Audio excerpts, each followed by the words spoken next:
We hope that you will stay with us. Fortunately, I'm happy with it being recorded.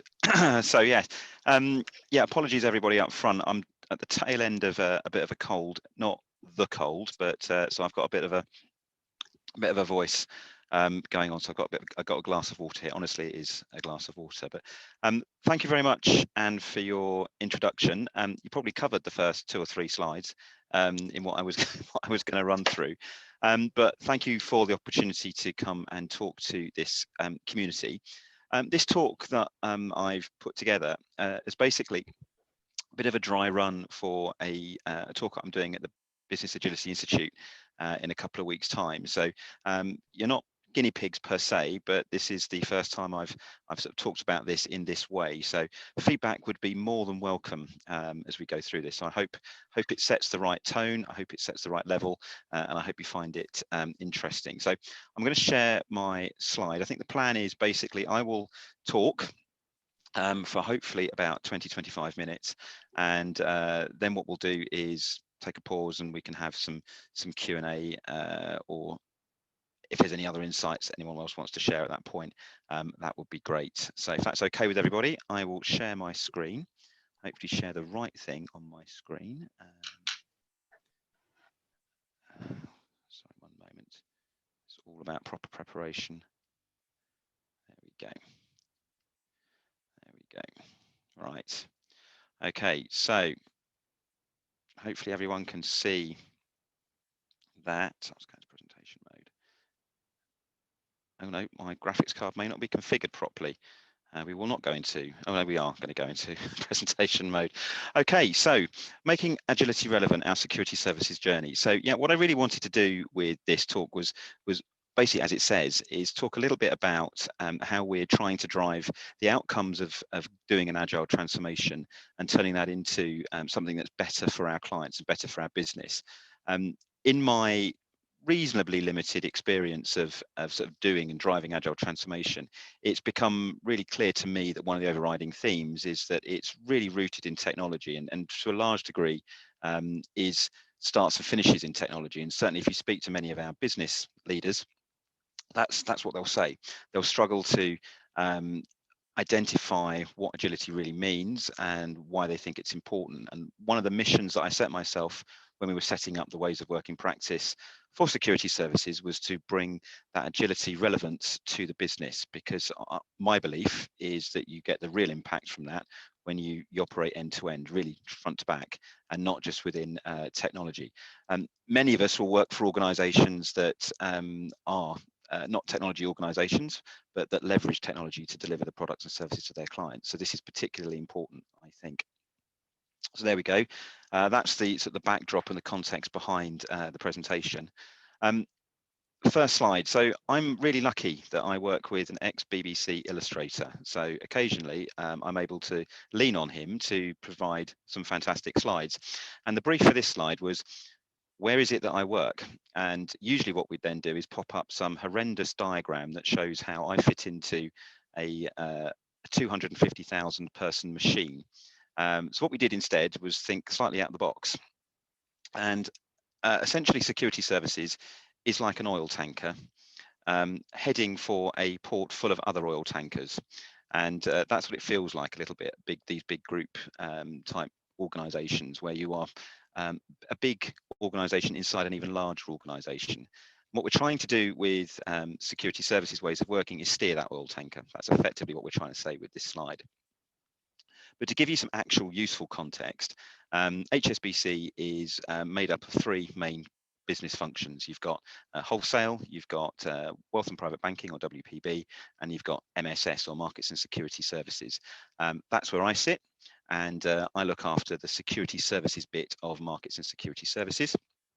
And what we effectively do, and I'm just going to skip to the next slide actually, what we effectively do is provide outsourced operations services to our clients. And our clients are typically people like pension funds, wealth managers, those kinds of organizations, funds. And we basically provide 2 main services. We have operational services, so we can do all of your fund accounting, we can do all of your A&V reporting, we can do all of your trade processing, etc. And we also do custody. So we also look after and warehouse all the stuff that you've just bought as well. And that's effectively what drives our business. As you can see there, we are all over the place. We're in 37 countries and territories. We have 8,500 colleagues delivering that business. And one of the most important metrics in this part of the world in terms of our business is assets under custody. And we are sitting on $10 trillion of those. So reasonably impressive numbers for the organization. But the most important thing about this, and the reason why the agility piece is so important, is that our clients and our business itself are all part of global value chains. So often where we are delivering and executing a product and service will be different to where we are delivering or building that product and service. And inevitably, any kind of client engagement or interaction will involve a global call or a global team. And that means that our technology teams, for example, are based out in India and China to a large degree. Our clients can be based in any one of the major financial services centres, and our product teams are generally based in London and Hong Kong, but also have big sites out in the major European and Asian capitals as well. So it really is a global value chain that we are trying to operate within. So that makes things like co-locating and working really, really hard, for example. So we have to think around that. So that's a little bit of context for you. So that's the security services business. That's where I sit. And my remit really has been to essentially drive the agile transformation of that organization front to back. So where did we start? When we were putting this slide together, Genesis of Man came to mind as we were thinking about the journey that we've been on. And actually, the earliest bit wasn't actually that long ago, because we put 2017 as the start of this journey. I mean, in reality, things have been happening before then, but I think that was a definable start for us. And that was a fairly typical birth of an agile transformation journey. It was started off with DevOps transformation in tech. So if we look at the security services business, that's got a tech estate of around about 200 platforms, 200 different systems. And there's a real mixed bag in there. We've got big legacy black box monolithic type platforms. We've got vendor platforms in there. We've got vendor platforms that are so far removed from what the vendor originally designed them to be that they're effectively our platform, but they're still supported by the vendor. We've got our own in-house platforms in there as well. So we've got a real mix.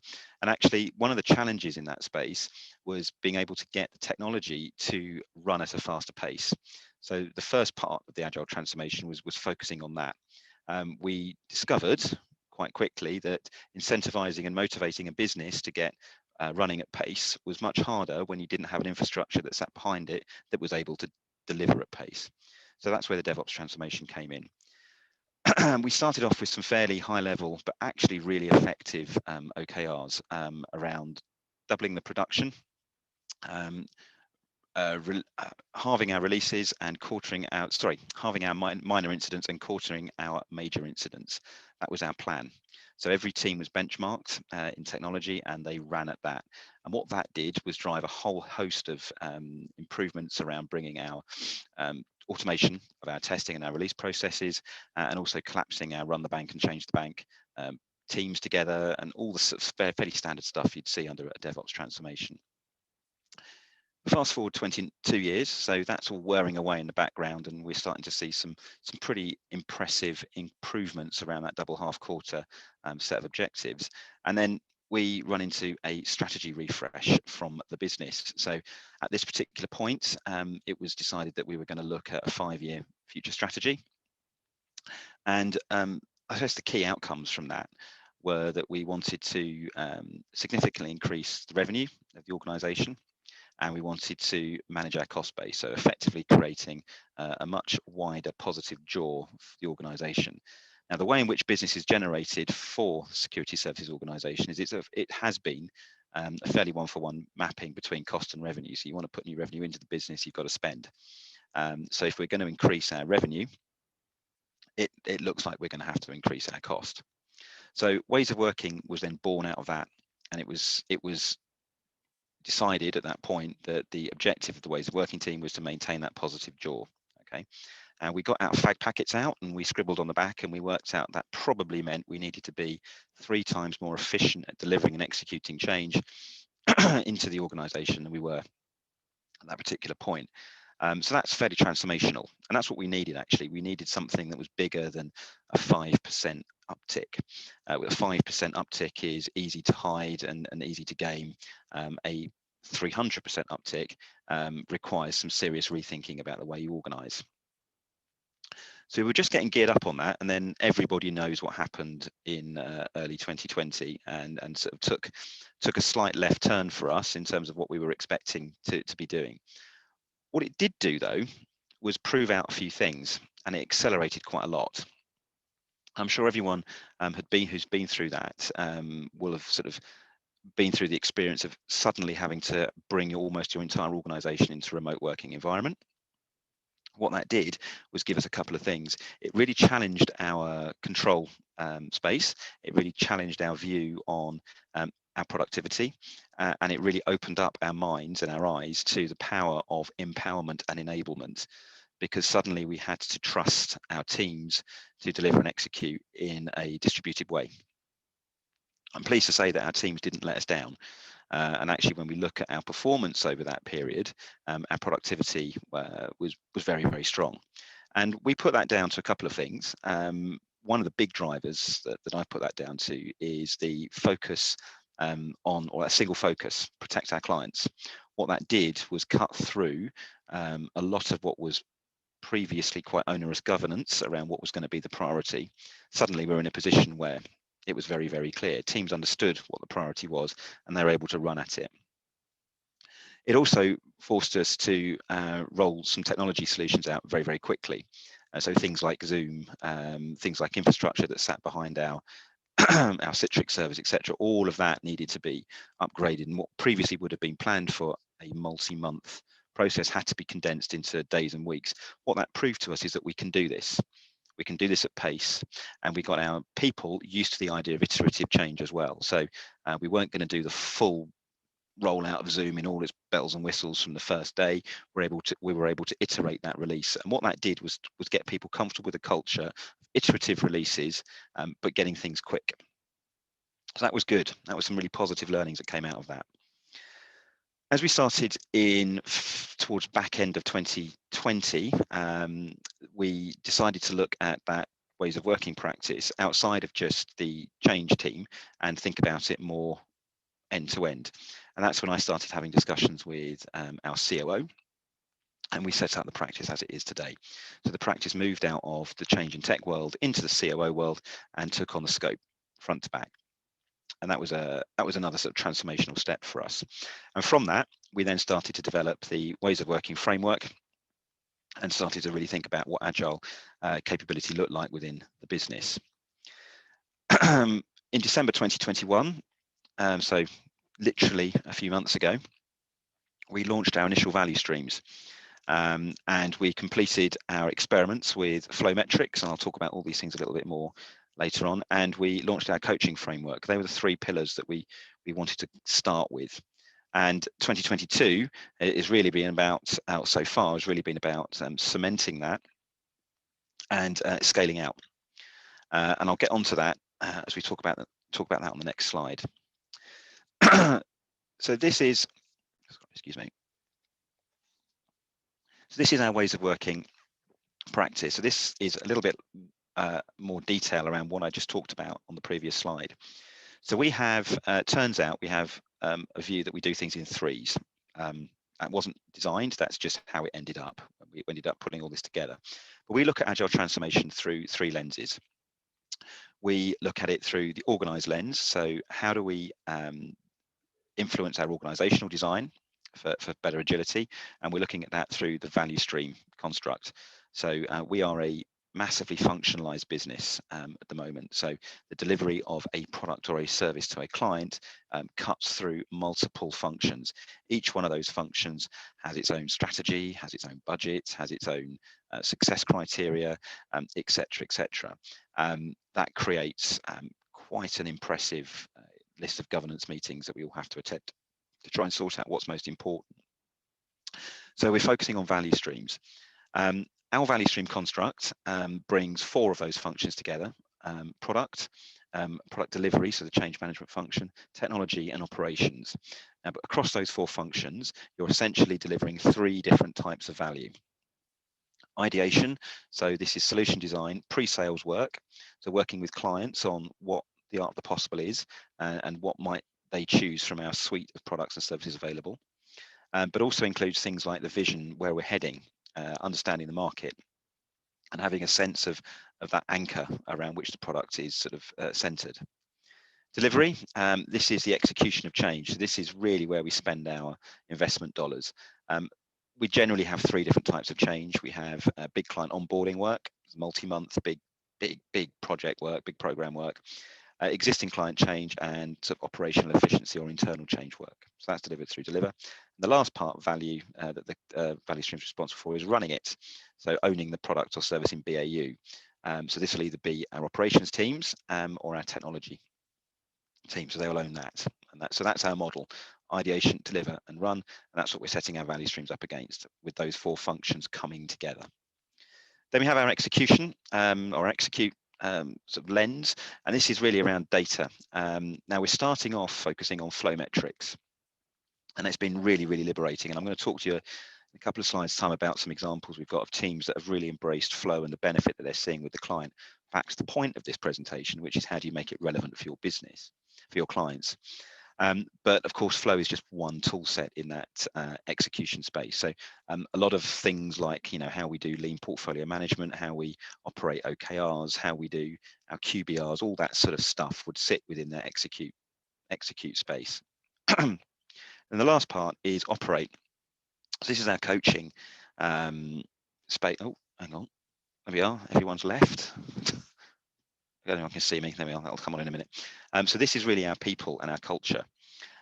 So we're focusing on 3 layers of coaching: leadership coaching, agile coaching, ecosystem managers. So leadership coaching is, as it describes, leadership and exec level coaching, not specifically focused on agility, but more the idea of creating servant leadership and a coaching style within our leadership teams. Then we have agile coaches, which are obviously more specialized and will be more comfortable with the tools, techniques, and guidance that teams might need to progress their agile transformation. And lastly, we have our ecosystem managers, who are embedded within teams. So they own and share the same objectives as the value streams that they're sitting as part of. All those together, we think, are important to create the value in the middle. So that's why we've got this Venn diagram view. So I said a little bit about some teams that have focused on flow, and this is the money slide for us, really. So this was the results of an experiment that had been running for probably a couple of years, and it was focused on lead time. And a bit of backdrop to this: the team in question had just come out of one of the most painful program delivery experiences that I've ever witnessed, and I was lucky enough, I suppose, to be part of the leadership team that was looking at this at the time. The nuts and the bolts of it are that it was a perennial red program. We were late, not by a little bit, but by months and years. There was a punitive fine system in place, so that every quarter we were delayed in delivery, we were paying the client for that delay. It was getting airtime at the very senior end of the organisation. There were escalations all over the place, and that resulted in a weekly having to go and explain ourselves session with the CEO.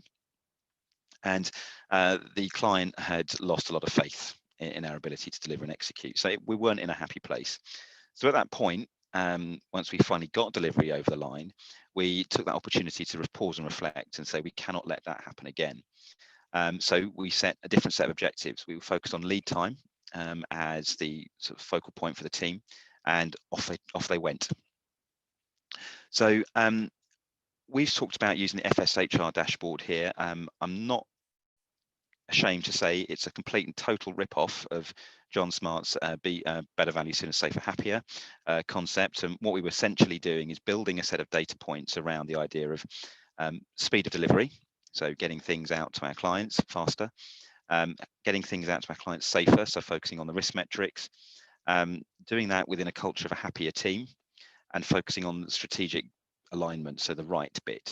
So the team developed a series of measures that it wanted to look at under FSHR, and they were benchmarked, and they then became the thing that the team were looking to improve. So they operated and they implemented a series of things which were then designed to improve those FSHR metrics, those data points. All very experimental.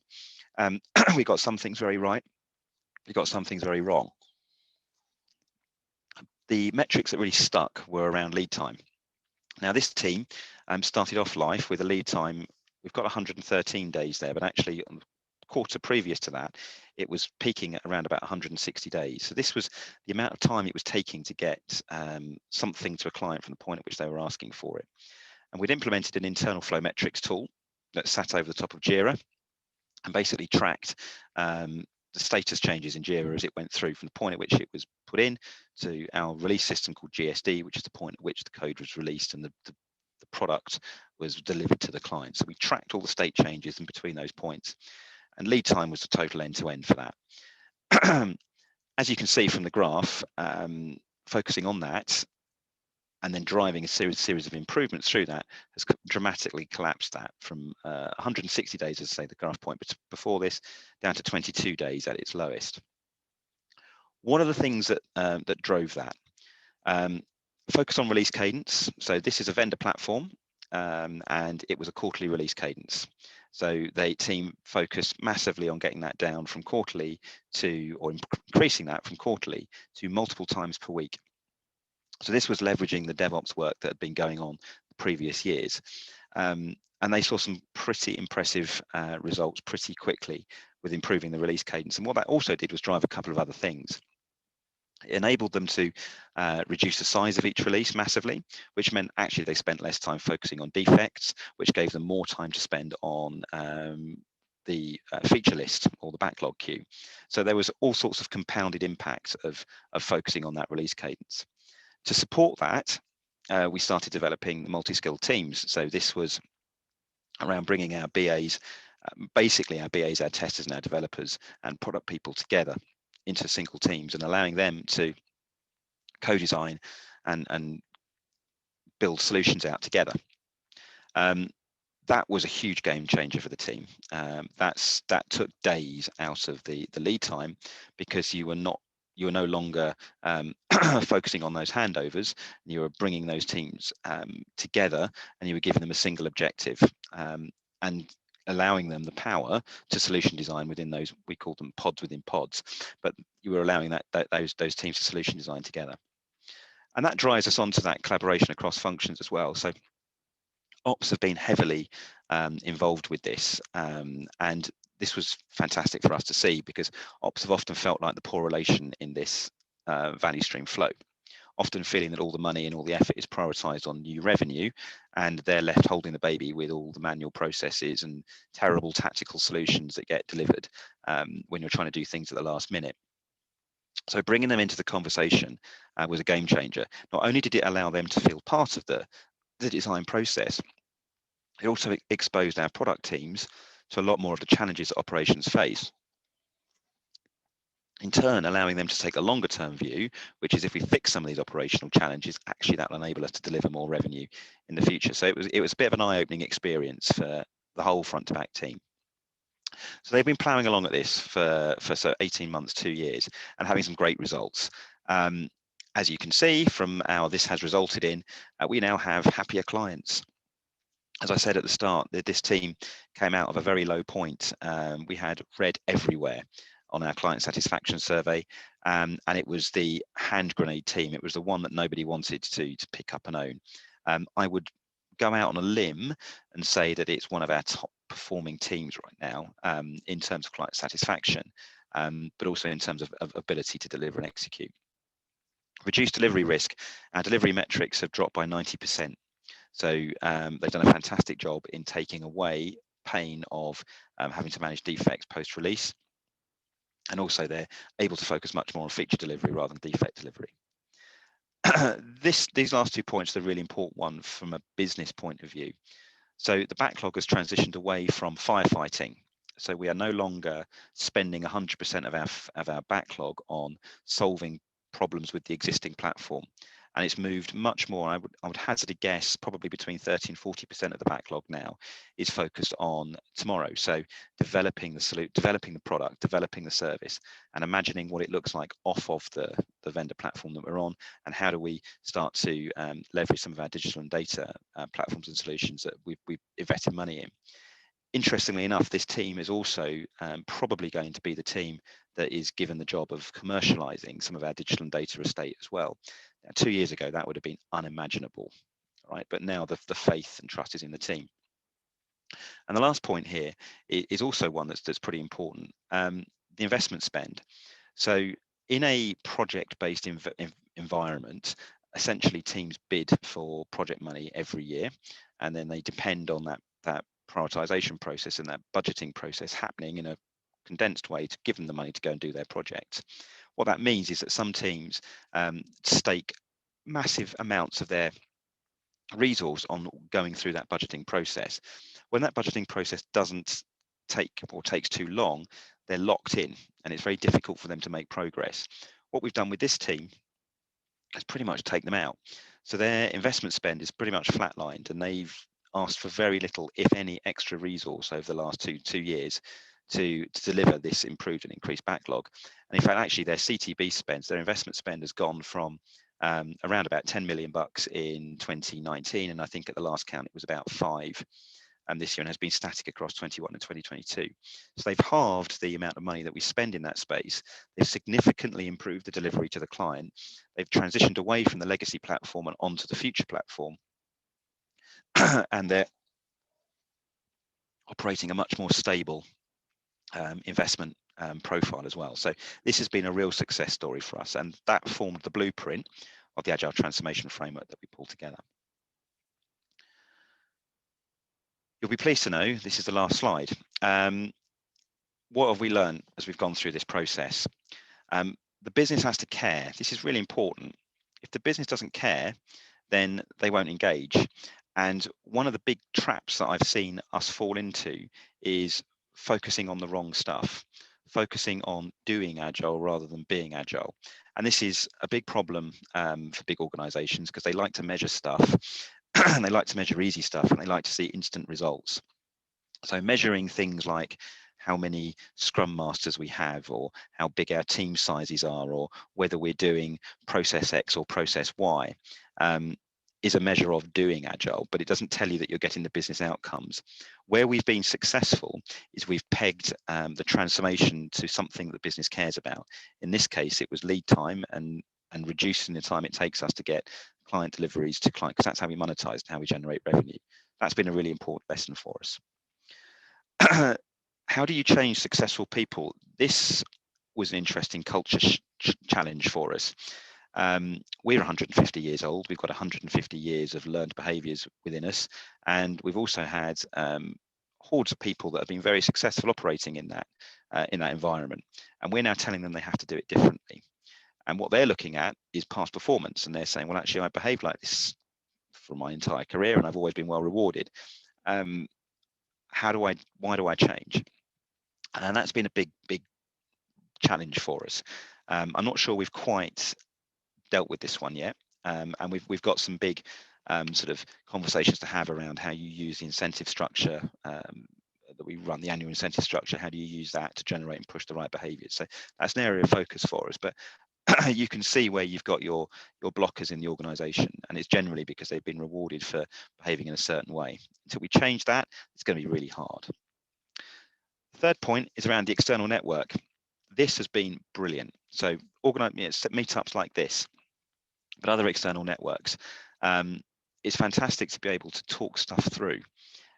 It's liberating to discover that people have the same challenges in very different organizations with very different contexts.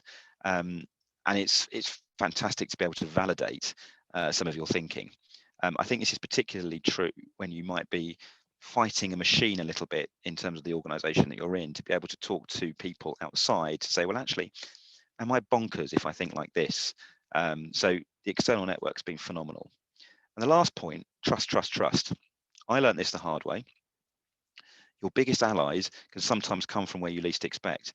That team that I just talked you through and the results for that, I was one of my teams, and I'll be honest, I didn't want the person that was going to lead that team because I didn't think they'd be capable of doing it. It was almost forced on me, but actually it turned out they are the biggest reason behind the results that you see there. And that just made me turn around and think, I need to be much more open-minded. I need to trust people, and I need to believe that people are conditioned by the environment they're in. If you put them in a different environment, you give them a different incentive structure, and you enable them, then actually they can do anything that they want. And I think that was the most important lesson for me as well, that trust, trust, trust. So there we go, they're my light bulb moments. That's a bit of a potted tour of security services at HSBC and the agile transformation journey that we've been on. As ever, we're not finished. I don't even know how far through starting we are, but our momentum is there, and it's been a real journey for us. So with that, I'll pause, take a little drink. If there's any questions, I'm happy to take them. Thank you very much.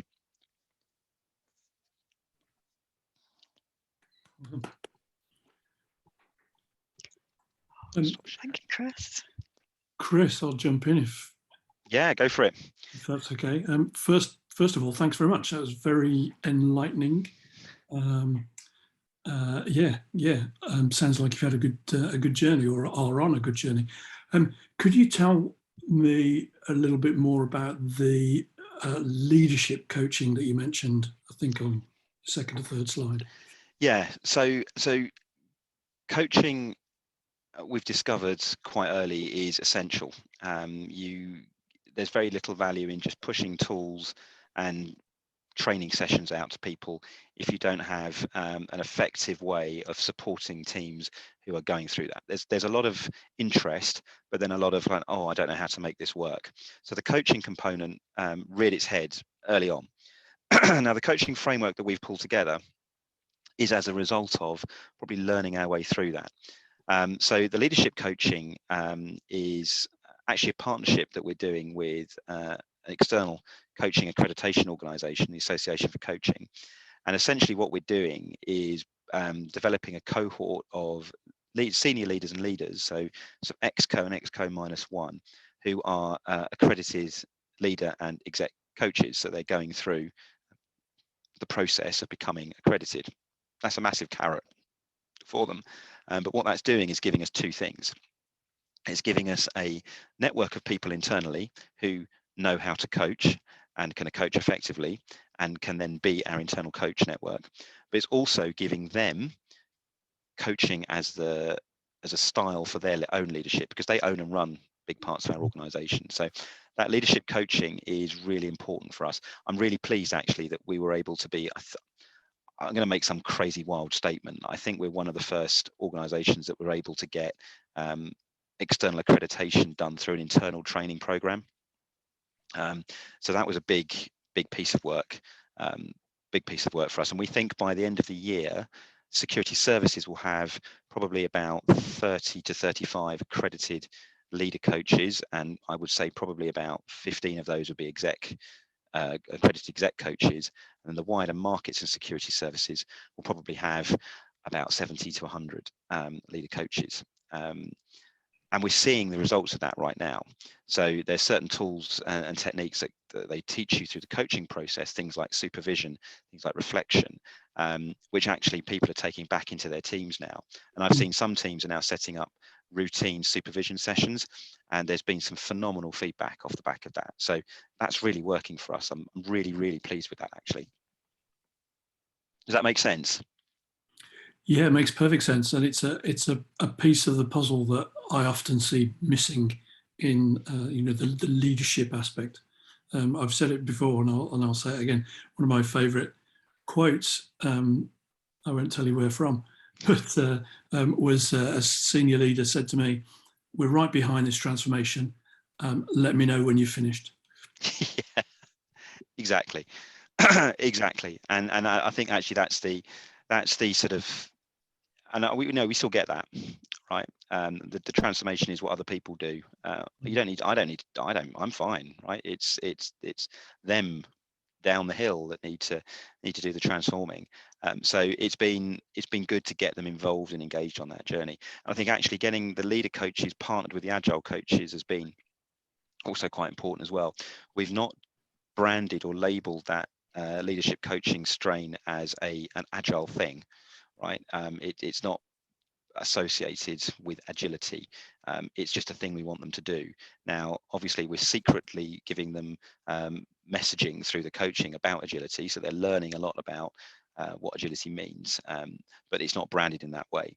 We've got specific agile coaches that are there to sit across the teams, and actually what I'm hoping we'll start to see, and I think we're seeing early glimmers of that, is the leadership coaches connecting with the agile coaches as you know, as being the sort of the owners of the knowledge around what agility really means. So I think agile in particular is at risk of being a swear word, or certainly something that is not understood.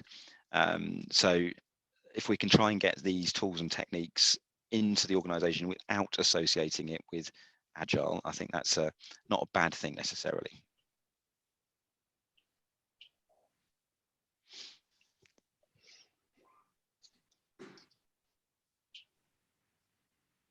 Any other question for Chris? Anybody? That was a great question, Steve, by the way. It's Thank you. Yeah. an awesome answer. Phil's got his hand up there. Yeah, Phil. Yeah, I'll drop it down. I just try to be courteous. Let me lower my hand. So let me, bear with me here. Let me just see, because you said something that at least really resonates and powerful for me. If I understand your CLO, my original question for you in the group would be without offending, the literacy of your executive leadership. It could be your board members, your private equity firms, however you're funded, especially an organization of the age of yours. Within my own group and my own network, it's not just the top-down drive versus the bottom-up grassroots. Almost everyone I've talked to runs into significant failure because of the degree of literacy of the executive leadership. And especially when an executive group owner or leader leaves that was driving that, and a new one comes in that may not be it. So is it, because I think you hit a key spot with me, that is your CLO kind of helping make sure that that level of leadership, even if it's being driven top down, which hopefully it sounds like you get the support, versus a leadership group that just says carte blanche, we trust you, transform us, tell us how we're doing. That fails when certain people leave. I've seen it, and it's literally a grenade 6 years down the road. So can you elaborate? Do I understand the role of that CLO? Because I think that's a key thing that others could benefit from if they have those conversations consistently with an executive board. Yeah, and I think you've hit the nail on the head, right? So I suppose a bit of a confession. I and ahed about taking this role for that very reason, right? I'm passionate about this because I see what we're doing and I see the benefit of it. And actually, that experiment that we talked about with the team that saw the lead time improvements was done outside of a ways of working team, right? That was done through the team itself. So I was really worried about that sponsorship, and what I didn't want to do was get involved in a vanity project or something that was seen as a luxury item by the budget people and the organization generally. So the thing that drove me to the job was the fact that I saw that sponsorship, and it wasn't just from my COO, it was from his boss and his boss's boss as well. And that was really important, because if you can get people in the right mindset, even if they're using different words, if they're thinking in the right way, then actually, you've got something you can hook into. But we do have to be really careful that we don't over jargon things, right? And it needs to not be a theoretical thing. It needs to be a landed thing. And actually, a common piece of feedback I get when I do sort of the rally the troops type speeches and town halls is, sounds great, but can I see it? And it's sort of, yeah, we've got some really good case studies, but a lot of this stuff is quite slow burn. And getting your exec leadership to understand that is the most important thing.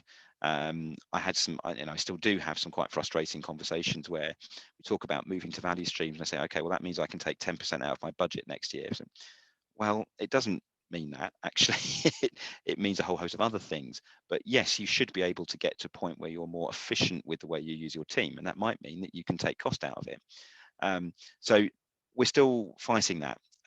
What I think is really interesting, though, is that leadership coaching component that we've got 3 members of our exco going through it now. So I'm hoping that they're very open-minded. Well, they are very open-minded on this. I'm hoping that we can start getting them much more engaged in the practical day-to-day. But your point is bang on, and I'm not going to claim that we've solved it, but I will say that I think the sponsorship from my COO, so my boss, and also his direct leadership team and a few other key people on the exco has been absolutely fundamental. Absolutely fundamental. Thank you. No worries. Thank you. Any other question, please?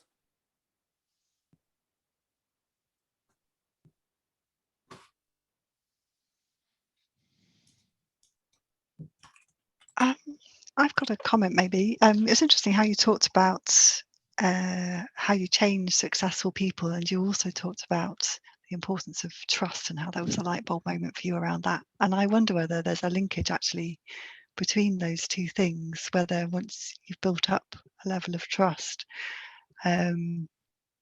successful people are more likely to engage. Yeah, I think you're totally right.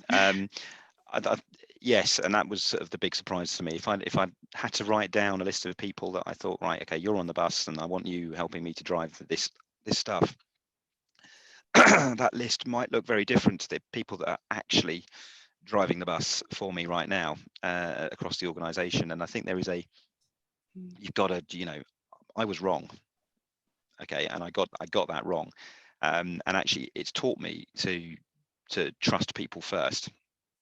And I think probably I didn't do that before. I think I had a very preconceived view of what people were capable of.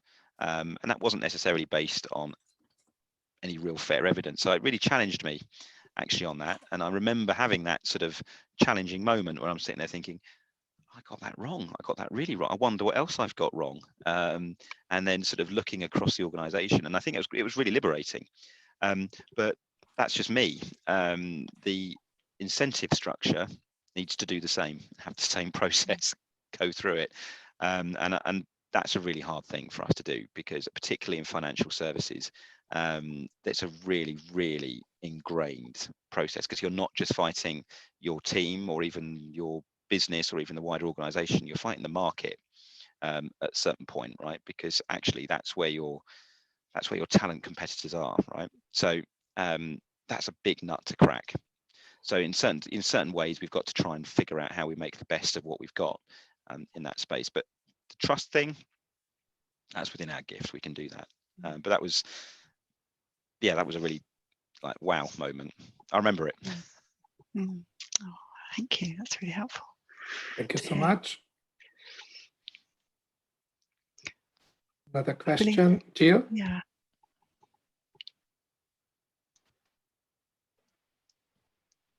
Jill, you have your hands up.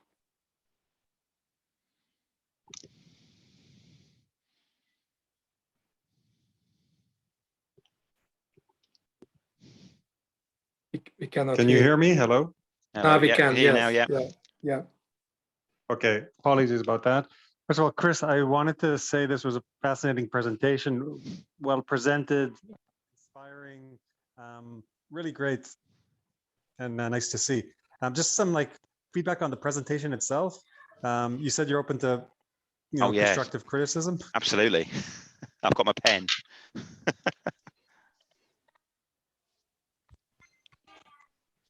Yeah. We cannot hear you, Jill. Okay, sorry. I'll stop talking. No, that's better. Is that better? Yeah. Chris, the money shot slide that you showed, if you can maybe present that again. On one hand, I was trying to listen to you, but as naturally inclined, you start. there's just so much information there. Yeah, you're right. You maybe just stop listening to you and start scanning it and scouring it. Maybe you want to break it up a little bit more, larger font. That's just, presentation feedback, but the content itself is great. No, I think that's fair. And I did and ah about this, but you won't be surprised here. This is a slide that I send out without a presentation attached to it. This is, I'm trying to get that blend between content that you can send out cold versus content that needs to be narrated. And I need to sort of simplify this slide a bit. No, that's good. Thank you for that. I think it's these bits in the middle that's the important bit. That's why we care. I can talk about the rest. Thank you for that. Thank you so much. Anybody else? Any other question for Chris?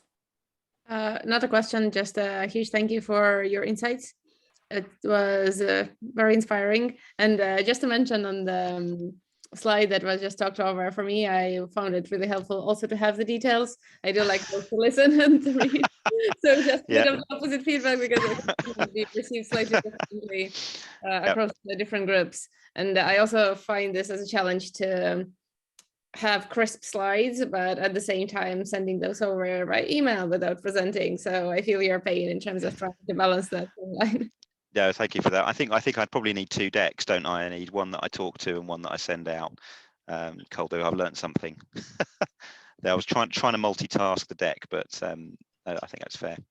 What a lovely analogy, just those 2 comments about how difficult it is to transform people because everyone's got different tastes, and everything is an experiment, isn't it? Like communicating, getting people on board. I was going to ask a question though, Chris, if that's all right. So I'm massively interested in things like flow, and interested in that story, that journey from whittling down.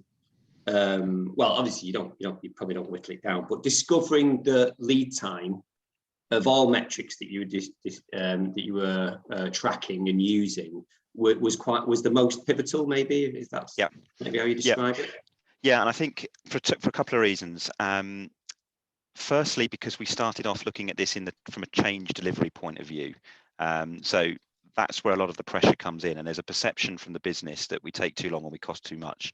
So that lead time was naturally floating to the top. But also from a business point of view, our revenue is driven from onboarding new clients, right? So that lead time is really, really important because it can be long. It can be months, years, in fact, for us to finish a program. So lead time becomes a metric that the business really care about, and actually was really relevant for the team. Now, if you go to other parts of the organization, it might be a different metric that floats the boat in that way. But ultimately, lead time has become our proxy for just about everything, really. We want to improve client satisfaction, lower your lead time. You want to improve employee engagement, lower your lead time. You want to improve your business performance, lower your lead time. So that's become the holy grail for us, really. And that's brilliant, actually, because it's a thing that we can all get behind. And actually, when you look at lead time, you can break it all down. You can look at your flow time, your lead time, your flow efficiency, all that stuff that sits underneath it. And that's where you get the insight. What's challenging for us, though, is so we've put that lead time around the deliver. So if you remember the 3 different types of value, the ideate, deliver, and run. So those lead time metrics sit in that deliver space. What it tracks from is the point at which a JIRA is opened for us. Now, in front of that process is what I call the Bermuda Triangle of data. I've no idea what's in there. Things seem to go in and never come out, and it's a bit of a mystery. So one of our objectives for this year is to try and create some thin slice experiments into the Bermuda Triangle to see if we can't chart true end-to-end, because what I'd love to get to is conversation to cash. That's really the lead time that I want to try and sort of nail to the floor, but that's a bit of an aspiration for us at the moment. Completely been there myself, absolutely. And and that's where this sort of like the source of the urgency paradox. We need it now, but we've burnt all the time prior to giving it to you. Yeah, exactly. So if you could only help, you will obviously have sped people up in that delivery, make them more effective, more efficient, sped them up. Like you say, you've lowered lead times. only you could get into those other areas either side, Yeah. to help them do the same. And then, like you say, you'd be at the races then. Wouldn't you? Well, it's sort of this thing sort of radiating out. So we start off with the tech team at the nucleus of it, right? They're able now to run much faster than we're able to give them work, which is good, right? So what that now means is that they're not the impediment. Yes. So now you're looking at the process that wraps around the tech, and that's where we've gone to the change delivery space. So improving that is that impediment. And now we're getting into the business, which actually means that we're really responsive for when the business makes change. And that's what you need, because you need the business who are naturally cynical and say that this is not a thing that, we don't do agility, we do sales. I get you, but this enables this, right? When you can be in a highly responsive space where they make a small change and they see an impact, you'll get them. It's frustrating when you try and do it the other way around and you're trying to get sales to change or business to change. So you've done a great thing, but actually it's going to take us a year to see that benefit because tech now need to do their thing. So I'd love to say that was by design. Actually, no, I will say it wasn't by design. It's how this thing naturally and organically grew.